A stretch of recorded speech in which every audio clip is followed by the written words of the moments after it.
नमस्कार दोस्तों, हमारे इस स्टडी मैट्रिक्स चैनल पर आपका स्वागत है। आज का सेशन बहुत ही ज़्यादा इम्पोर्टेंट होने वाला है और आज हम दिल्ली सल्तनत काल के बारे में अध्ययन करेंगे। और दिल्ली सल्तनत पर कुल 5 वंशों ने शासन किया था। एक था गुलाम वंश, खिलजी वंश, तुगलक वंश, सैयद वंश और लोधी वंश। ठीक है, तो ये 5 वंशों ने शासन किया था और इसमें से हम आज गुलाम वंश के बारे में चर्चा करेंगे। तो एक नज़र इसमें भी देख लेते हैं कि गुलाम वंश के बाद जो खिलजी वंश था वो एक ऐसा वंश था जो दिल्ली सल्तनत पर बहुत ही कम समय पर शासन किया था। और तुगलक वंश जो कि दिल्ली सल्तनत पर बहुत ही ज़्यादा समय तक शासन करने वाला वंश था। तुगलक वंश कुल 94 साल और 30 साल खिलजी वंश था। उसके बाद है गुलाम वंश, सैयद, फिर लोधी। ठीक है, आगे गुलाम वंश जो है वो गुलाम वंश कैसे पड़ा, इसका नाम, इसके जो संस्थापक थे कुतुबुद्दीन ऐबक, वह मोहम्मद गौरी के सेनापति थे और वह स्वयं को उसके गुलाम समझते थे। तो इस प्रकार से वह एक गुलाम के रूप पर अपने वंश को चलाया। ठीक है, उसके बाद है गुलाम वंश को मामलुक वंश भी कहते हैं। मामलुक वंश का अर्थ है, इस मामलुक जो शब्द है इसका अर्थ होता है माता पिता का संतान। ठीक है, मामलुक का जो अर्थ होता है वो माता पिता का संतान, इसका अर्थ होता है। और कुतुबुद्दीन ऐबक, ये आप देख सकते हैं फोटो में, ये है कुतुबुद्दीन ऐबक। कुतुबुद्दीन ऐबक का जो कार्यकाल था वो 1206 से 1210 के बीच रहा। कुतुबुद्दीन ऐबक जो है वो गुलाम वंश की स्थापना किया और कुतुबुद्दीन ऐबक ने इस गुलाम वंश का नींव रखा 1206 में। ठीक है, इस प्रकार से वह दिल्ली में शासन करने वाला पहला वंश था। मतलब गुलाम वंश जो है वह दिल्ली सल्तनत पर शासन करने वाला पहला वंश रहा। उसके बाद हम देखते हैं कुतुबुद्दीन ऐबक जो है वह, है ना, कुतुबुद्दीन जो ऐबक है वो मोहम्मद गौरी का सेनापति था, हमने डिस्कस किया। उसके बाद है ये मोहम्मद गौरी जो है वो अरबों से आया हुआ एक प्रकार का गिरोह था, डाकू था। वह कई बार भारत पर आक्रमण करता था, है ना, कई बार आक्रमण करता था। वहाँ के क्षेत्रों को जीत कर वहाँ से कई सारा धन और सोना था उसको वो लूट कर भाग जाता था, चला जाता था। तो उस भारत में कई प्रांतों को जीता, जैसे कि लाहौर, अजमेर, मेरठ, दिल्ली, झांसी, पटना, ये सब। तो मोहम्मद गौरी की जब मृत्यु हुई तो इस जीते हुए क्षेत्र पर उसके सेनापति ने एक गुलाम के रूप पर वंश को चलाया, मतलब शासन को चलाया, है ना, एक अधिकार कर उसको गुलाम के रूप में चलाया। ठीक है, आगे बढ़ते हैं। और एक इम्पॉर्टेंट लाइन है कि कुतुबुद्दीन ऐबक जो है वो कभी भी सुल्तान की उपाधि धारण नहीं किया। वह एक गुलाम के रूप में अपना शासन को चलाता था, मोहम्मद गौरी का। ठीक है, अब यहाँ पर देखते हैं कुतुबुद्दीन ऐबक जो है ना ही खुद के नाम पर कभी सिक्का चलवाया था और ना ही खुतबा जो है पढ़वाया था। उसके बाद है कि वह जो है कुतुबुद्दीन ऐबक जो है वह अपनी राजधानी किसको बनाया जी, लाहौर को बनाया। कुतुबुद्दीन ऐबक जो है उसने अपनी राजधानी लाहौर को बनाया। अब थोड़ा से उपाधियों के बारे में भी डिस्कस कर लेते हैं। उपाधि मतलब अपने नाम में कुछ कुछ उपाधियों को रखते हैं। जैसे कि कुतुबुद्दीन जो ऐबक है वो एक बहुत ही ज़्यादा उदार और दानी शासक था, मतलब कि बहुत ही ज़्यादा दानी प्रवृत्ति का था। तो वहाँ के जो जनता थे उन्हें उसने उनको लाख बख्श की उपाधि दिया। लाख बख्श का मतलब होता है लाखों रुपए दान करने वाला। ठीक है जी, और साथ ही उसने अपने स्वयं को एक मालिक और सिपाल सरार की उपाधि दिया। ठीक है, ये हो गया इसके उपाधियों के बारे में। अब यहाँ पर देते हैं इसके निर्माण, क्या क्या वस्तुकला अपने शासन में बनाया था उसने। कुतुब मीनार आप फोटो में देख सकते हैं, ये है कुतुब मीनार, इसका पहले मंजिल को इसने बनाया था। ठीक है, उसके बाद है अढ़ाई दिन का झोपड़ा। अढ़ाई दिन का झोपड़ा, ये आप देख सकते हैं, अढ़ाई दिन का झोपड़ा कहाँ है, अजमेर राजस्थान में है। और एक चीज़, ये जो अढ़ाई दिन का जो झोपड़ा है वो क्या है, एक मस्जिद है, एक मस्जिद है। ठीक है जी, एक मस्जिद थी। उसके बाद है कुवद उल इस्लाम, ये जो है वे देख सकते हैं कुतुब मीनार इसके बाजू में ही है, ये कुवद अल इस्लाम, ये छोटा सा है, आप देख सकते हैं ये है। ठीक है, उसके बाद है देखते हैं कुतुबुद्दीन ऐबक ने क्या क्या बनाया जी। कुवत अल इस्लाम, है ना, अढ़ाई दिन का झोपड़ा राजस्थान में है। और उसके बाद आप देख सकते हैं कुतुब मीनार। कुतुब मीनार का नाम कैसे पड़ा, तो कुतुब मीनार जो है वो अपने नाम पर नहीं रखा था। कुतुब मीनार जो है अपने गुरु गुरु सूफी संत ख्वाजा कुतुबुद्दीन बख्तियार काकी, ये इसका नाम है। सूफी संत ख्वाजा कुतुबुद्दीन बख्तियार काकी के स्मृति पर, उसके याद पर कुतुब मीनार की नींव रखी थी और शुरुआत के 2 मंजिल थी उसका निर्माण कराया था। आप देख सकते हैं ये पहला दूसरा केवल 2 मंजिल का उसने निर्माण कराया था और बाकी के जो शेष जो 3 मंजिल है उसका निर्माण किसने कराया था जी? इल्तुतमिश ने कराया था। ठीक है, आगे उसके बाद है 1210 में कुतुबुद्दीन ऐबक का चौगान मतलब पोलो है वो खेलते हुए घोड़े से गिरकर उसकी मृत्यु हो गई। ठीक है, पोलो मतलब एक प्रकार का एक खेल है, मतलब इसमें क्या होता है घोड़े पर सब लोग सवार होते हैं और एक बकरी को एक गोले के क्षेत्र पर ऐसा पहुंचाने वाला कुछ गेम रहता है, वो खेलते थे और उस प्रकार से घोड़े से गिरकर, है ना, कुतुबुद्दीन ऐबक की मृत्यु हो गई।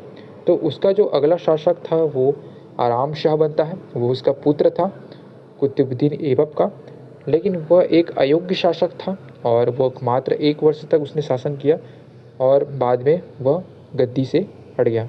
कैसे हटा? तो यहाँ पर देते हैं जब कुतुबुद्दीन ऐबक था उसी के एक समय में एक बदायूं का सूबेदार था। कौन? इल्तुतमिश। ठीक है, इल्तुतमिश जो है वो उसका बदायूं का सूबेदार था। तो जब वहाँ की जब आराम शाह जब गद्दी पर बैठा तो वहाँ के क्षेत्र पर पूरे एक अराजकता जो है वो फैल गई, बहुत जगह जगह विद्रोह होने लगा, उसको वो संभाल नहीं पा रहा था, जिसके कारण जनता में क्या हो एक अब प्रसन्नता की, है ना, मतलब उससे खुश नहीं थे, ऐसे समझ लीजिए। तो इल्तुतमिश को, जो कि बदायूं का सूबेदार था, उसको एक निमंत्रण भेजा, आप आइए और यहाँ पर सल्तनत पर शासन कीजिए। ठीक है, तो वो आया और वो आराम शाह की हत्या कराया पहले और खुद जाके गद्दी पर बैठ गया। ठीक है, उसके बाद अपनी राजधानी को भी उसने क्या किया, लाहौर से दिल्ली शिफ्ट कर दिया, मतलब वो दिल्ली को अपना राजधानी बनाया। उसके बाद अब इसके कुछ देखते हैं क्या क्या काम किया इसने।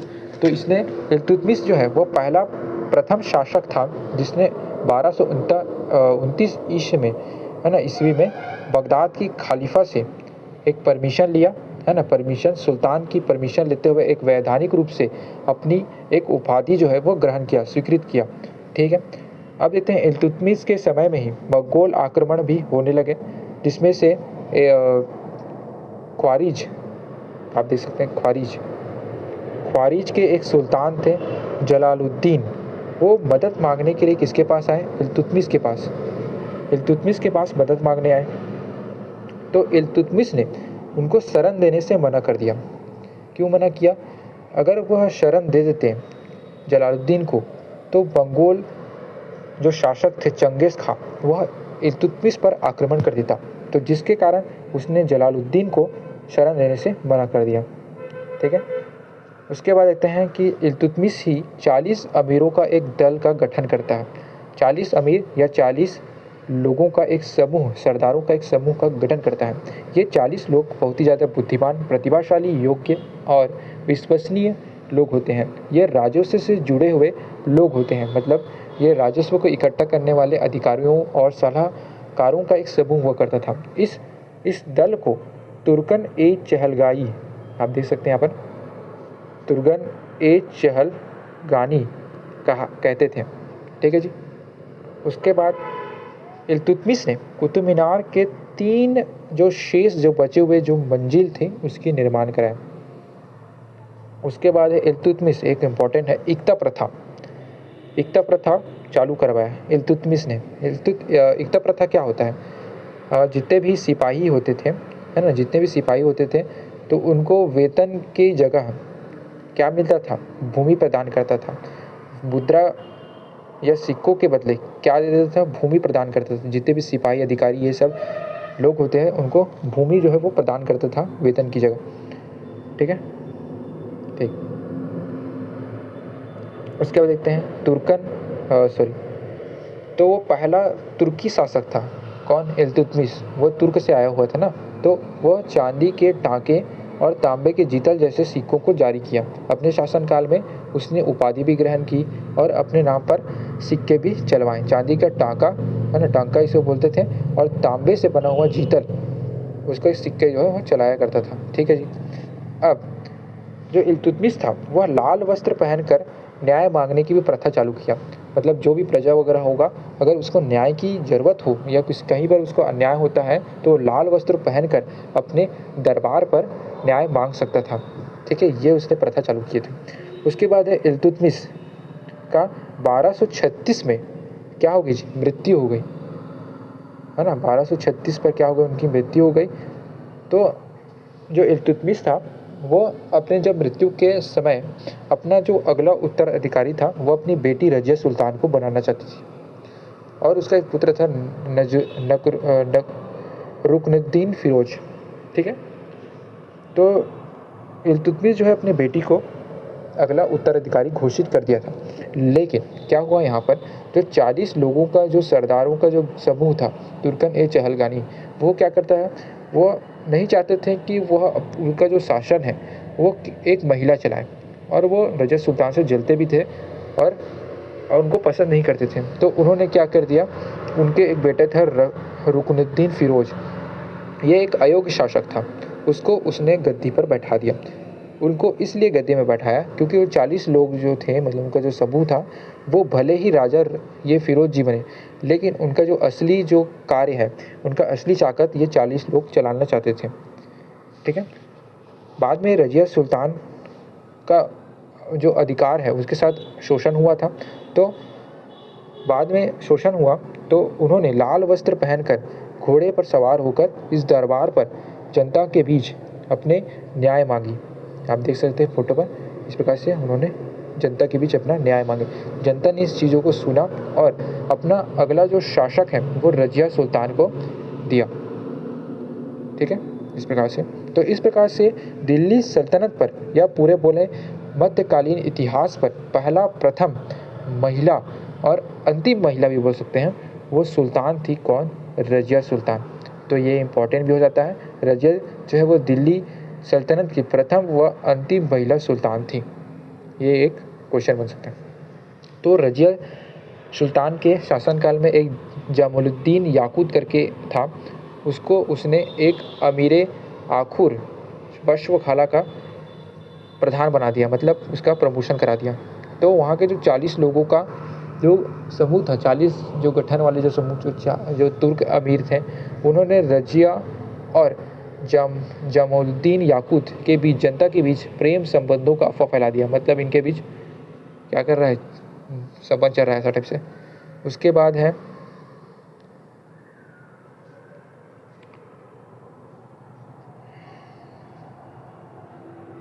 तो इस प्रकार से क्या हुआ, उनके बीच संबंध का अफवाह फैला दिया था।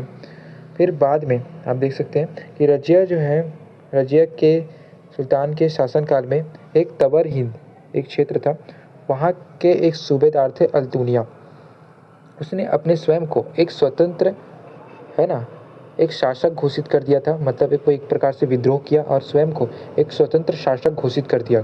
जिस विद्रोह को दबाने के लिए रजिया सुल्तान ने इस पर आक्रमण किया। ठीक है, तो रजिया सुल्तान ने जैसे ही उन पर आक्रमण किया तो अल्तुनिया के जो राजा थे, सूबेदार थे, वो क्या हुआ, इस रजिया सुल्तान जी को क्या कर दिया जी, पराजित कर दिया। वहाँ ऐसा क्या हुआ, मतलब कि जो रजिया सुल्तान के खुद के जो सैनिक थे वो उन्होंने उस पर विश्वासघात किया, जिसके कारण उनको हारना पड़ा। ठीक है, तो इस प्रकार से रजिया सुल्तान जो है वो अल्तुनिया के सूबेदार तबर हिंद के सूबेदार अल्तुनिया से पराजित हो गई। लेकिन यहाँ पर एक देख सकते हैं, उन्होंने गेम खेल दिया, उसने अंत में विवाह कर लिया, किससे? अल्तुनिया से। ठीक है, इस प्रकार से। उसके बाद आप देख सकते हैं आगे, उसके बाद है 1210 में कैथल के निकट समीप रजिया और अल्तुनिया की उनकी हत्या करा दी, है ना। 1210 में अल्तुनिया और रजिया सुल्तान की हत्या करा दी। उसके बाद अगला शासक कौन बना जी? चलिए हम आगे थे। इसके बाद 1210 में कैथल के निकट के समीप, है ना, कैथल एक जगह थी, उस नदी के तट पर क्या हुआ, रजिया और अल्तुनिया की हत्या करा दी गई। ठीक है, उसके बाद अगला शासक जो बना था वो है नसीरुद्दीन महमूद शाह। अगला शासक बना, जो कि 1246 से 1266 के बीच उसने शासन किया। ठीक है। और ये नसरुद्दीन महमूद शाह था, वो एकदम साधारण टाइप का बंदा था। बोले तो नसरुद्दीन महमूद शाह जो है वो दिल्ली सल्तनत का 8वां शासक बना। और ये कैसा व्यक्ति था? धर्म प्रवृत्ति का व्यक्ति था, एकदम धार्मिक था। ठीक है। उसका जो जीवन था वो बहुत ही सामान्य जीवन जीता था। वो क्या करता था? कुरान की प्रतिमाएं लिखता था, उसको बेचता था, टोपी बनाता था, छोटा मोटा काम करता था और अपना शासन को चलाता था। उसके बाद है उसका एक सेनापति था बल्लभन। वो उसका सेनापति था किसका? नसरुद्दीन महमूद शाह का सेनापति था। जैसे जैसे फिर नसरुद्दीन महमूद शाह जो है वो बलबन का क्या था जी? दामाद भी था। बलबन ने अपनी बेटी की जो सगाई है, शादी जो है वो नसरुद्दीन महमूद शाह से करा दी। तो इस प्रकार से वो उसका राजा भी था और दामाद भी। फिर समय के साथ नसरुद्दीन महमूद शाह की मृत्यु हो गई और उसका अगला शासक कौन बना? बलबन बना। उसका सेनापति बलबन बना। और बलबन जो है वो ईरान का रहने वाला था, मतलब ईरानियन था, ऐसा समझ लीजिए। और उसने अपने दरबार पर पूरा परंपरा जो है, वो जितना भी परंपरा चलाता था वो ईरानी से संबंधित परंपराएं होती थी। और ये जो बलबन है वो ईरानी त्यौहार नवरोज़ की शुरुआत भी किया था। उसके बाद है बलबन जो है वह अपने आप को पृथ्वी का नियायती एक खुदाई या जिले ये आला कहकर अपने आप को उपाधि दिया था। ठीक है। उसके बाद है बलबन जो है वह लौह एवं रक्त की नीति को अपनाया। मतलब वह तलवार के बल पर लोगों को दबाता था और अपने कार्य करता था। अगर वह उसके नीतियों और के विरुद्ध जाता था तो वह उसको निपटा देता था, समझ लीजिए। उसके बाद बलबन ने 10 चालीसों का जो दल चालीसा है, मतलब 40 लोगों का जो सरदारों का जो ग्रुप था उसको क्या कर दिया जी? निपटा दिया, है ना, मतलब समाप्त कर दिया। उसके बाद है बलबन जो है वो अगला शासक बना। उसके बाद अगला शासक कौन बना? कैकुबार। आप देख सकते हैं कैकुबार। उसके बाद अगला शासक बना जो कि कैसा था? अयोग्य शासक था। उसके बाद गुलाम वंश का अंतिम जो शासक था वो है क्योमर्स। ठीक है। क्योमर्स जो है वो अंतिम शासक बना। उसके बाद जिसकी हत्या किसने कर दी? जलालुद्दीन खिलजी ने कर दी और उसने 1290 में खिलजी वंश का नींव रखा। तो इस प्रकार से देख लिया। अब थोड़ा सा इंपॉर्टेंट पॉइंट भी देख लेते हैं क्या क्या था हमने डिस्कस किया आज के सेशन पर। तो सर जल्दी जल्दी करते हैं। जैसे कि गुलाम वंश को मामलुक वंश भी कहते थे। गुलाम वंश का संस्थापक कुतुबुद्दीन ऐबक था और ये सेनापति था मोहम्मद गौरी का सेनापति था। उसके बाद आगे बढ़ते हैं। इसने कभी भी सुल्तान की उपाधि धारण नहीं की, ये आपको याद रखना होगी। और उसके बाद है कुतुबुद्दीन ऐबक ने अपनी राजधानी लाहौर को बनाया। उसके बाद है कुतुबुद्दीन ऐबक ने कुतुब मीनार, अढ़ाई दिन का झोपड़ा और कुवत अल इस्लाम बनाया। आगे देखते हैं। कुतुबुद्दीन ऐबक ने कुतुब मीनार जो है अपने गुरु संत ख्वाजा कुतुबुद्दीन बख्तियार काकी के नाम पर रखी, उसके गुरु थे ना। उसके बाद देखते हैं कुतुबुद्दीन ऐबक की वृत्ति चौगान खेलते हुए हो गई, मतलब 1210 में घोड़े से गिरकर चौगान खेलते हुए मृत्यु हो गई। उसके बाद है इल्तुतमिश अगला शासक बना जो कि इम्पोर्टेंट था। वो लाहौर से दिल्ली स्थानांतरित किया अपने राजधानी को। उसके बाद है उसने सुल्तान की उपाधि भी लिया और सिक्कों को भी चलाया। उसने एकता प्रथा भी चालू किया। कुतुब मीनार के 3 मंजिलों का निर्माण कराया। 40 जो अबीरो जो तुर्क ने चहलगानी है उसका उसने गठन कराया, ये इम्पोर्टेंट हुआ। और रजिया सुल्तान जो कि क्या थी? अंतिम और प्रथम और अंतिम महिला सुल्तान रही पूरे मध्यकालीन इतिहास पर, है ना, पूरे दिल्ली सल्तनत पर। उसके बाद है बलबन किसका सेनापति था? नसरुद्दीन महमूद शाह का। उसके बाद है बलबन ने नवरोज प्रथा चालू किया। और एक यहाँ पर एक लाइन है इम्पोर्टेंट कि इसने लौह एवं रक्त की नीति को अपनाया था अपने शासन पर। ठीक है, दमनकारी नीति था ये। उसके बाद है अगला जो शासक बना वो है क्योमर्स। तो इस प्रकार से ये हमारी पूरा थ्योरी सेक्शन कंप्लीट हुआ। अब हम बात करते हैं इम्पोर्टेंट क्वेश्चन के बारे में। तो ये ऐसे क्वेश्चन हैं जिसको SSC, railway, PCS exam, UPSC जैसे क्वेश्चनों में पूछा गया है। ठीक है, इसमें से हम 10 क्वेश्चन को लिए हैं और ये ऐसे क्वेश्चन हैं जिससे इन 10 क्वेश्चन में से कोई भी बाहर का कोई भी नहीं पूछा जाता है। और ठीक है, तो हम सबसे पहला क्वेश्चन डिस्कस करते हैं। पहला क्वेश्चन है कि पूरे मध्यकालीन पूरे मध्यकालीन भारत में प्रथम महिला शासिका कौन थी? मतलब पूरे मध्यकालीन इतिहास पर, पूरे दिल्ली सल्तनत पर कौन सबसे पहला प्रथम महिला शासक थी? तो यहाँ पर देखिए ऑप्शन दिया है रजिया सुल्तान, चंदी बेबी, दुर्गावती और नूरजहाँ। हमने डिस्कस किया था रजिया सुल्तान के बारे में, तो ये पहला ए ऑप्शन सही होगा। उसके बाद है दिल्ली सल्तनत में कौन सा सुल्तान लाख बख्श के नाम से जाना जाता है? तो लाख बख्श के नाम से किसको जाना जाता है? तो यहाँ पर ऑप्शन दिया गया है इल्तुतमिश, ये बलबनी वह होगा। उसके बाद है मोहम्मद बिन तुगलक, उसके बाद है कुतुबुद्दीन ऐबक। तो हमने याद रखा था लाख बख्श के नाम से किसको जानते हैं जी? कुतुबुद्दीन ऐबक को जाना जाता है।